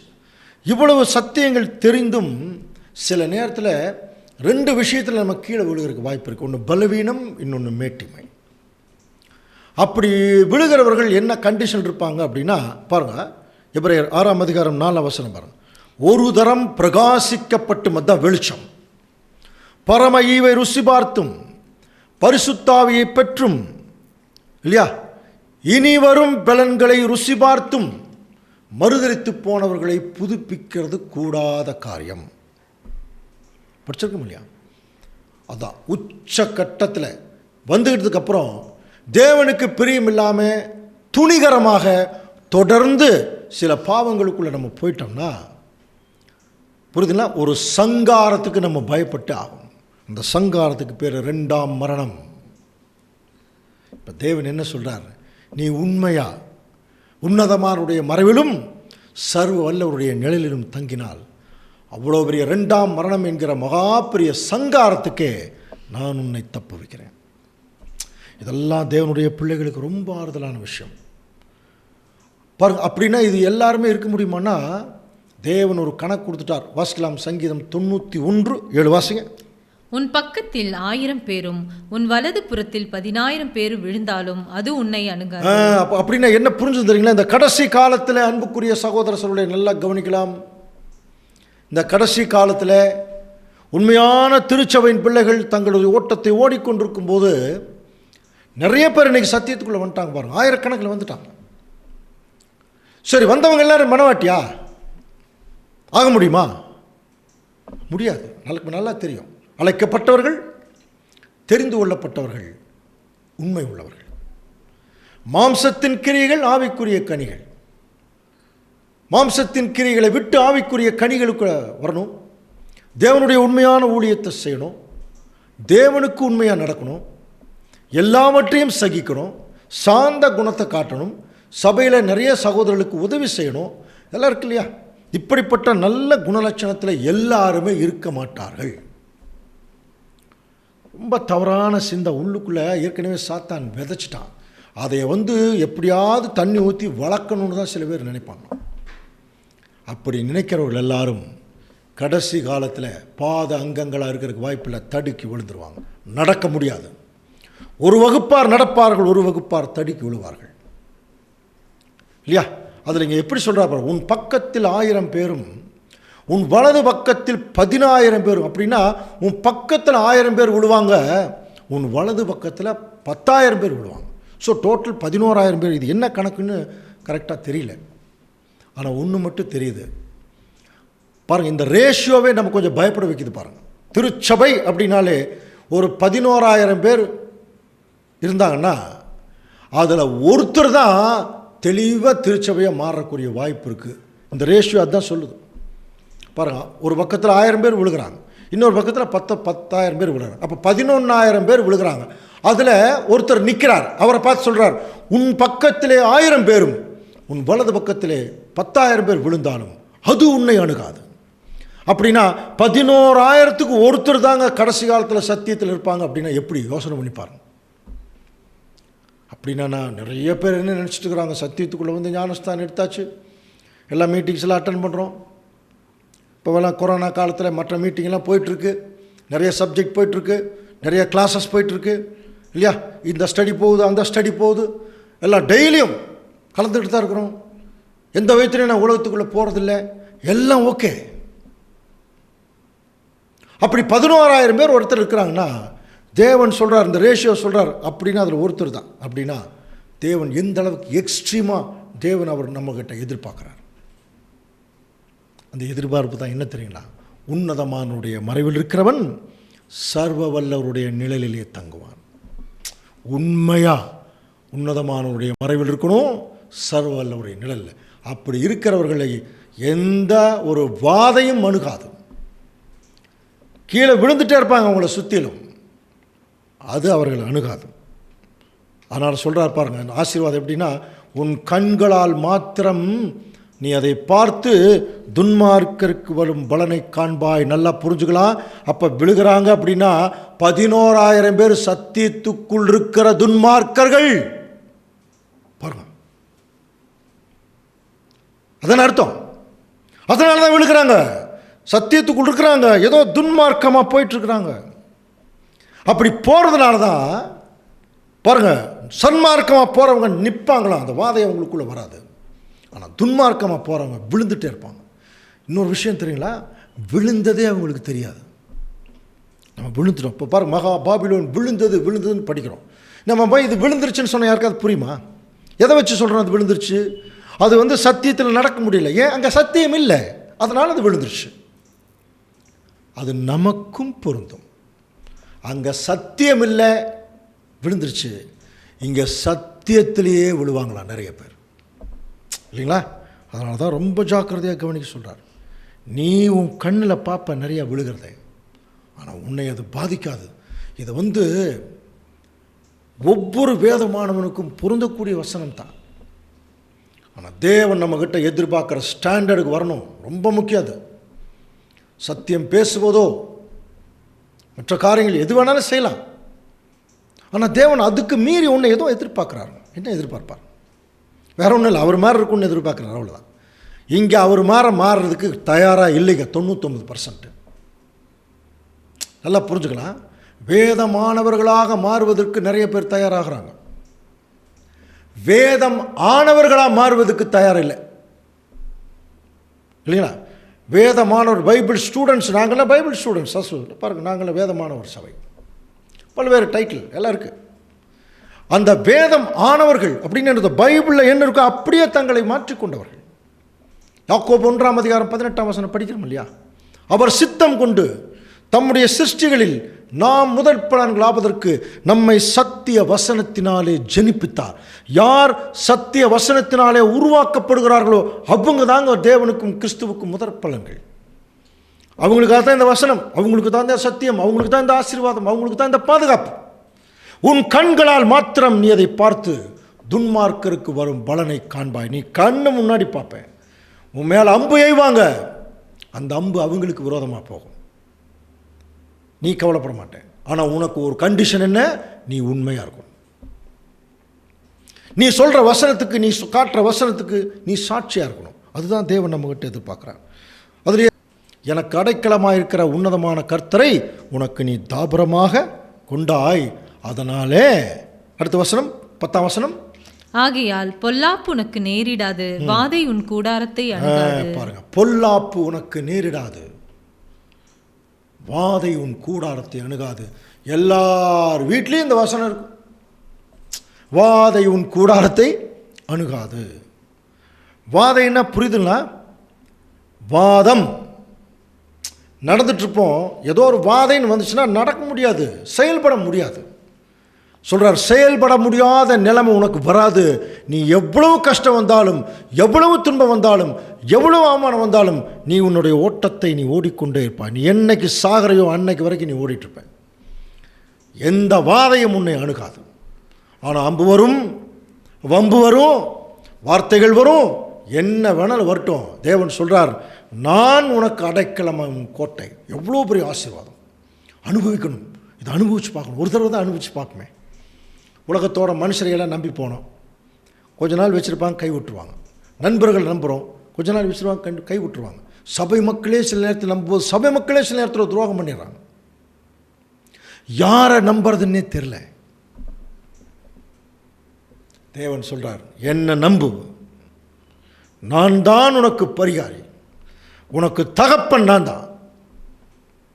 ஆண்டவர் இயேசு கிறிஸ்து உனக்கு தாயை போல. உன் பெற்றோரை நம்பு, நீ மற்றவங்களை நம்பாத. தேவன் அதான் சொல்கிறார். அதுதான் உன்னதமானவருடைய மறைவில் இருக்கிறவன் சர்வ வல்லவருடைய நிழலிலே தங்குவான். அப்படி இருக்கிறவர்களுக்கு ஒரு ஒரு ஒரு பாயிண்ட் இருக்குது அன்புக்குரிய சகோதரர்களே. அவங்களுக்கு எந்த பிரச்சனையும், அதாவது சாத்தான் அவங்கள தொட நினச்சா கூட தொட முடியாதான். பாருங்க, 1 யோவான் 5ஆம் அதிகாரம் 18ஆம் வசனம் வாசிக்கலாம். தேவனால் பிறந்த எவனும் பாவம் செய்யான் என்று அறிந்திருக்கிறோம். 1 யோவான் 5ஆம் அதிகாரம் 18ஆம் வசனம் பாருங்க. தேவனால் பிறந்த எவனும் பாவம் செய்யான் என்று அறிந்திருக்கும். அப்போ தேவனால் பிறந்தவன் பாவம் செய்ய மாட்டான். இதுக்கு நம்ம மூத்த சகோதரர் கொடுத்த விளக்கம், தேவனால் பிறந்தவன் மனப்பூர்வமாக அவன் செய்யறதுக்கு வாய்ப்பே இல்லை. ஏதோ தவறி சிலதை பண்ணலாம், அதுக்கு அவங்க மன்னிப்பு கேட்டு வந்துடுவாங்க ஆட்டோமேட்டிக்காக. பாருங்க, அப்போ தேவனால் பிறந்தவன் தன்னை காக்கிறான், பொல்லாங்கன் அவனை தொடான். தொடவே முடியாது. அதைத்தான் சகரியாவில் சொல்லும்போது, உன்னை தொடுகிறவன் அவருடைய கண்மணியை தொடுகிறான். படிச்சிருக்கோம் இல்லையா? அப்போ தேவனுடைய இந்த மாதிரி சில வசனங்கள் எல்லாமே இது உண்மையாக இருக்கிறவங்களுக்கு தான் பொருந்தும். இது எல்லாருக்குமே பொருந்தாது. எல்லாரும் இந்த வசனத்தை வச்சுக்கிட்டு அப்படியே தைரியமாக இருந்துடக்கூடாது. நடக்கிறவர்கள் இந்த வசனத்தின் தைரியமாக இருப்பாங்க இல்லையா? அப்போ மனப்பூர்வமாக பாவம் செய்யக்கூடிய நிலைமையில் உண்மையான தேவனுடைய பிள்ளைகள் இருக்க மாட்டாங்க, கட்டாயமாக இருக்க மாட்டாங்க. தேவனும் அதுக்கு அனுமதி கொடுக்க மாட்டாங்க. சரிங்களா? அப்படிப்பட்ட நிலைமையில் தேவன் நம்மளை கூப்பிட்டுருக்கார். அன்புக்குரிய சகோதர சகோதரி, இப்போ பாத அங்கங்கள் நம்ம வந்திருக்கோம். சங்கீதம் பாருங்கள், அதில் 91ஆம் சங்கீதம் 11ஆம் வசனம் நம்ம கவனிக்கும்போது இதான் ரொம்ப முக்கியமான வசனம். உன் வழிகளிலெல்லாம் உன்னை காக்கும்படி உனக்காக தம்முடைய தூதர்களுக்கு என்ன செய்வாராம்? கட்டளையிடுவார். எவ்வளோ வார்த்தை உனக்காக. அந்த வார்த்தை பாருங்கள், உன் வழிகளிலெல்லாம் உன்னை காக்கும்படி உனக்காக தம்முடைய தூதர்களுக்கு கட்டளையிடுவார்.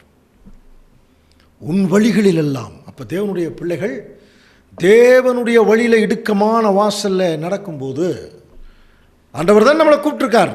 அவர் தானே கூட்டிகிட்டு போய் சேர்க்க போகிறார். 2ஆம் வருகையில் ராஜாவும் வந்தாச்சு. நம்முடைய வழிகளிலெல்லாம் அவர் நம்மளை காப்பாற்றுறதுக்கு பிதாவாகிய தேவன் சார்பா உன்னை காக்கும்படி உனக்காக. அப்போது நமக்காகவே தேவதூதர்களை தேவன் இந்த பூமியில் வைக்கிறாராம்.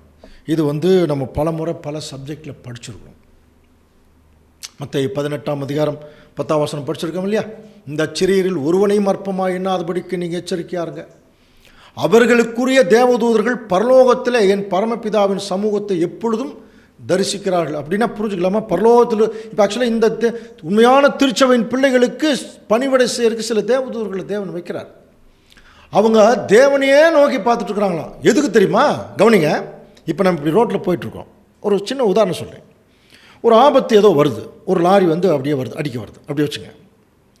நமக்குரிய தேவதூர்கள் தேவனை பார்த்துட்டு இருக்கிறாங்களாம், நம்மளை பார்க்கல. எதுக்கு தேவன் பார்க்குறாங்கன்னா, தேவன் அங்கே பர்மிஷன் கொடுக்கணும். அதான் உனக்காக தேவர்கள் பாருங்க தமது தூதர்களுக்கு கட்டளையிடுவார். உடனே தேவன் என்ன செய்கிறாருன்னா ஒரு கட்டளை போடுறாரு, அவனை காப்பாற்று. அவ்வளோதான். நம்ம எரியாமையே நம்ம ஒரு பாதுகாப்புக்குள்ளே வந்துடுவோம். ஆனால் ஒன்று மட்டும் புரிஞ்சுக்கலாம், அந்த மாதிரி சில பாதுகாப்புக்குள்ளே சில பிரச்சனைகள் இருந்து வெளியே வரும்போது தேவதூதர்களை தேவன் நமக்காக வைத்திருக்கிறார் என்று நம்ம புரிஞ்சுக்கணும். அவங்க யாரு? எபிரேயர் 1:14 வாசிக்கலாம். ரட்சிப்பை சுதந்தரிக்க போகிறவர்களின் நிமித்தமாக ஊழியம் செய்யும் படிக்கு அவர்கள் எல்லாரும் அனுப்பப்படும் பணிவிடை ஆவிகளாய். பணிவிடைக்காரர்கள். என்ன ஆச்சரியம் தெரியுங்களா? அது ஆச்சரியமான ஒரு வாழ்க்கை.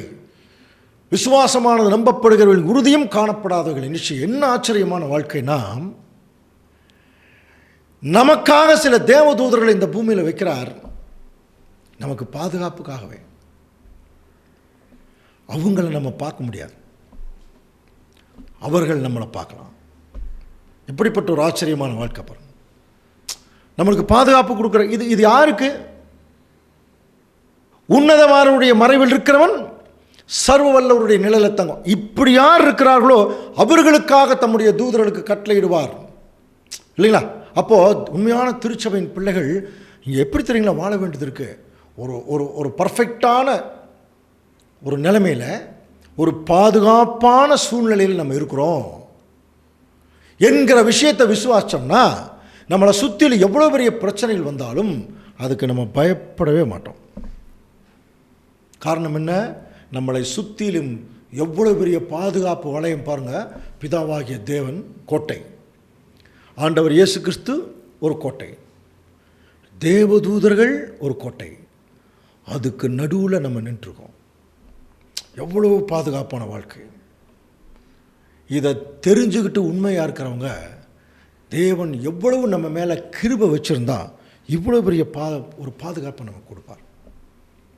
எதுக்கு தெரியுங்களா? அதெல்லாம் அடுத்த வசனம் வாசிக்கலாம். 91 சங்கீதம் 12 உன் பாதம் கல்லில் இடராத படிக்கு அவர்கள் உன்னை தங்கள் கைகளில் ஏந்தி கொண்டு போவார்கள். உன் பாதம் கல்லில் இடராதபடிக்கு. பார்த்தீங்களா? அப்போ பாதம் எதில் இடறது?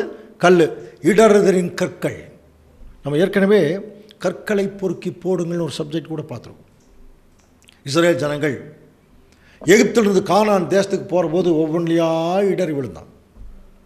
அதனால தான் சொன்னார், கற்களை பொறுக்கி போடுங்கள், பாதைகளை செவ்வை பண்ணுங்கள், ஒரு கொடியை ஏற்றுங்கன்னார் இல்லையா? அப்போது நமக்கு நிறைய இடறுதலின் கற்கள் நமக்கு முன்னாடி இருக்குது. அதில் இடறி போகாதபடிக்கு தேவதூதருடைய ஒரு கைடன்ஸு கூட தேவன் சில நேரத்தில் நமக்கு வைக்கிறார். சில நேரத்தில் அது அப்நார்மலாக கூட இருக்கும். அதை அனுபவிச்சவங்களுக்கு தான் தெரியும். ஒருவேளை அதெல்லாம் நம்ம சொன்னோம்னா சாட்சி ஆகிடும். ஆக்சுவலாக நம்ம நமக்கு தேவன் நமக்கு செய்யக்கூடிய பாதுகாப்பு, பராமரிப்பு, அற்புதம் எல்லாமே நார்மல். அது அற்புதம் கிடையாது, நார்மல். அவருடைய பிள்ளைகளுக்கு அவர் செய்கிறது நார்மல், அவ்வளோதான். அதை பெருசாக பாருங்க, பேர் சபைகளில் சாட்சியாக சொல்லி எனக்கு தேவன் பாதுகாப்பு கொடுத்தார், பராமரிப்பு கொடுத்தார், காப்பாற்றினார் அப்படியெல்லாம் சொல்லுவாங்க. நம்ம அப்படிலாம் சொல்ல வேண்டியதில்லை. காரணம் என்ன? நம்முடைய அப்பா சர்வ வல்லமை வாய்ந்தவர்.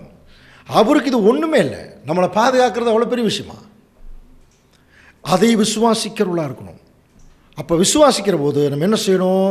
நீதிமொழிகளின் புஸ்தகம் சொல்லுது, 3:6 உன் வழிகளிலெல்லாம் அவரை நினைத்துக்கொள்.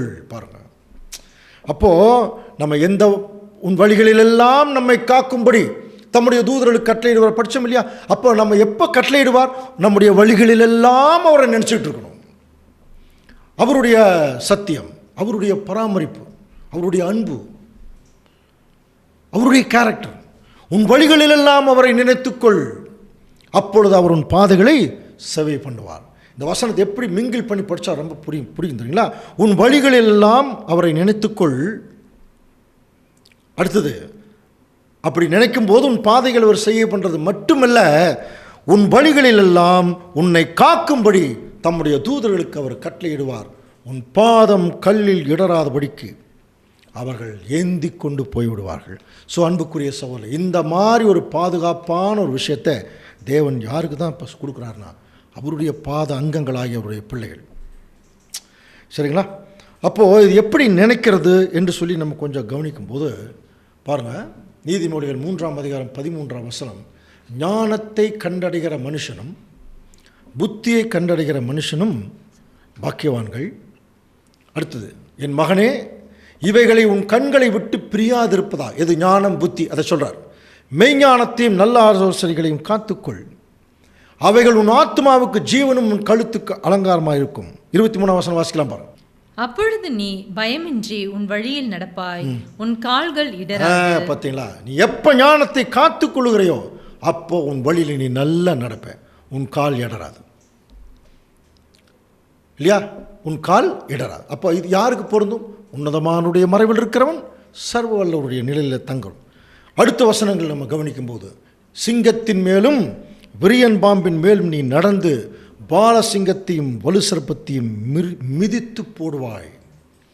இது நமக்கு நல்லா தெரிஞ்ச ஒரு விஷயம்தான். சிங்கம் எவனை விழுங்கலாமோ என்று கர்ஜிக்கிற சிங்கம்.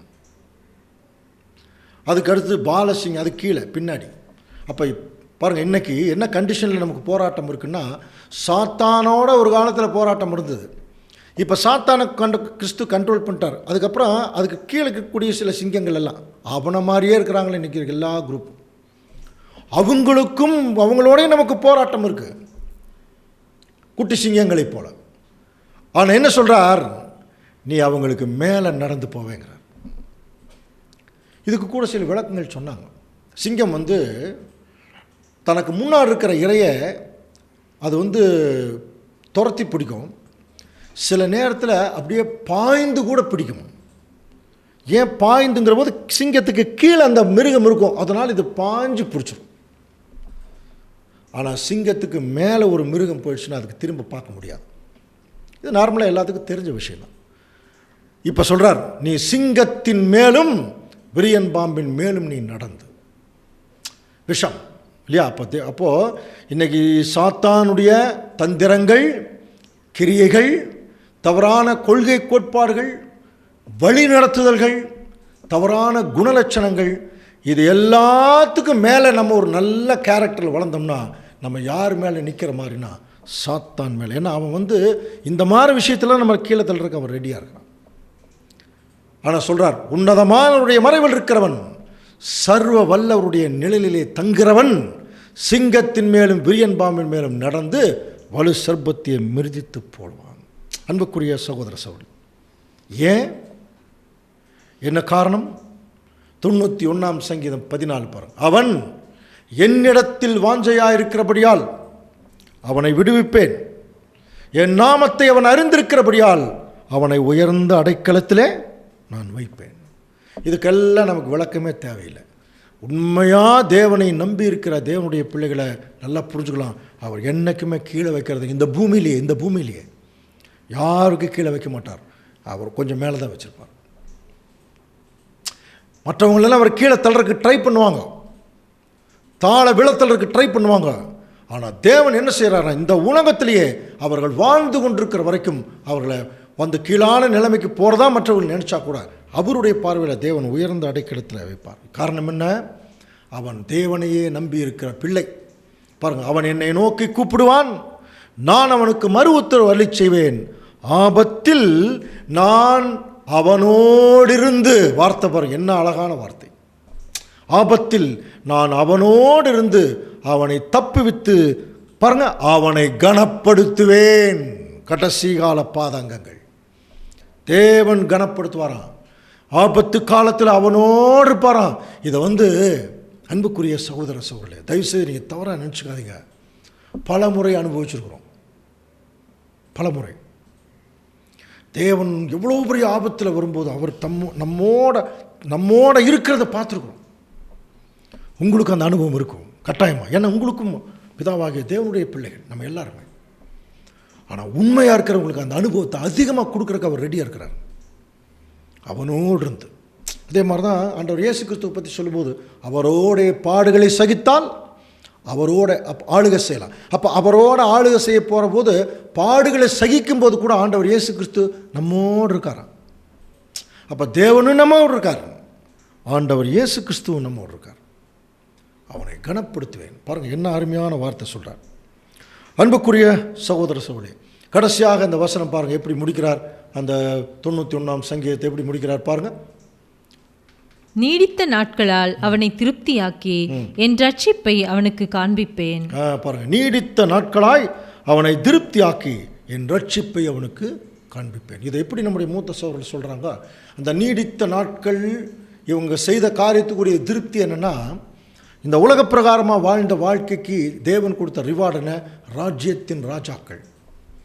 அங்கே ஒரு பெரிய நாட்களை வைக்கிறாராம். கவனிச்சு பார்க்குறீங்களா? 1000 வருஷ அரசாட்சி. அப்போ 1000 வருஷ அரசாட்சிக்கு கவனிச்சு பாருங்கள், 1000 வருஷம், ஒரு வருஷத்துக்கு 365 நாள் நம்முடைய கணக்கில் போட்டிங்கன்னா அப்போ 1000 வருஷத்துக்கு 3,65,000 நாட்கள், நீடித்த நாட்கள். பாருங்கள், அது அப்படி ஒரு கணக்கு போடுறாங்க. அவ்வளவு நாட்கள் அவர்களை திருப்திப்படுத்துவேன். ஒரே ஒரு விஷயத்துக்காக, அவன் உன்னதமானவனுடைய மறைவில் இருக்கிறவன் சர்வ வல்லவருடைய நிலையிலே அவன் தங்கிறதுனால இப்படிப்பட்ட ஆசீர்வாதங்கள் எல்லாம் தேவன் கடைசி கால பிள்ளைகள் கொடுக்கிறதா இருக்கார். கடைசியாக ஒரு வசனம் வாசித்து நம்ம முடிக்கலாம். 1 சாமுவேல் 2ஆம் அதிகாரம் 9ஆம் வசனம். அவர் தமது பரிசுத்தவான்களின் பாதங்களை காப்பார். இது யாருடைய ஜபம் தெரியுங்களா? அன்னாளுடைய ஜபம். தனியாக இன்னொரு நாள் சப்ஜெக்டை பார்க்கலாம். நம்ம ஜபம் பண்ணுறோம். அவர் தமது பரிசுத்தவான்களின் பாதங்களை காப்பார். துன்மார்க்கர் இருளில் மௌனமாவார்கள், பலத்தினால் ஒருவனும் மேற்கொள்வதில்லை.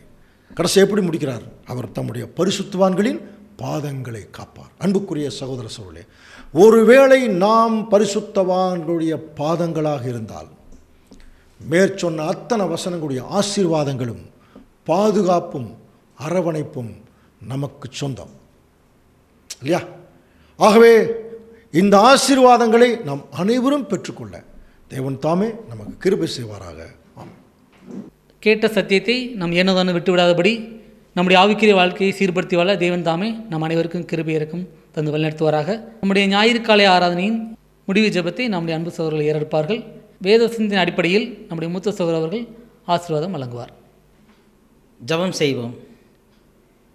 பரலோகத்திற்கில் எங்கள் அன்பின் பிதாவே, அப்பா ஒருவருக்கே கூட நன்றிகளும் துதிகளும் எங்கள் ஆண்டவராக இயேசு கிறிஸ்து நாமத்தில் ஏற்கிறோம் தகப்பனே. அப்பா பிதாவே, இன்று கூட எங்கள் பிள்ளைகளாக இருக்கிற எங்கள் ஒவ்வொருவரையும் கூட்டி சேர்த்து மேலான சத்திய வசனங்களை தியானிக்க தந்த தவிகா என்று செலுத்துகிறோம் தகப்பனே. அப்பா இன்று கூட எங்களுக்கு தெரிவித்த இந்த பாடங்களை நான் கேட்டு உமக்கு ஏற்ற பிள்ளைகளாய் வாழ எங்கள் ஒவ்வொருவரையும் தகுதிப்படுத்தி உமக்கு சித்தமானால் உம் ராஜ்யத்திலே சென்று சேர ஒரு வாய்ப்பு கொடுத்து தகுதிப்படுத்தி ஆசீர்வதிக்க வேண்டுமாய் ஒரே குமாரனும் எங்கள் ஆண்டவரும் ராஜாவாக இருக்கிற இயேசு கிறிஸ்துவின் விலையேறப்பட்ட நாமத்தினால் கெஞ்சி மன்றாடுகிறோம் ஜீவனால் நல்ல பிதாவே, ஆமீன். எல்லா புத்திக்கு மேலான தேவ சமாதானம் நம்முடைய இருதயங்களையும் சிந்தனைகளையும் கிறிஸ்து இயேசுவுக்குள்ளாக காத்துக்கொள்ள கடவுது.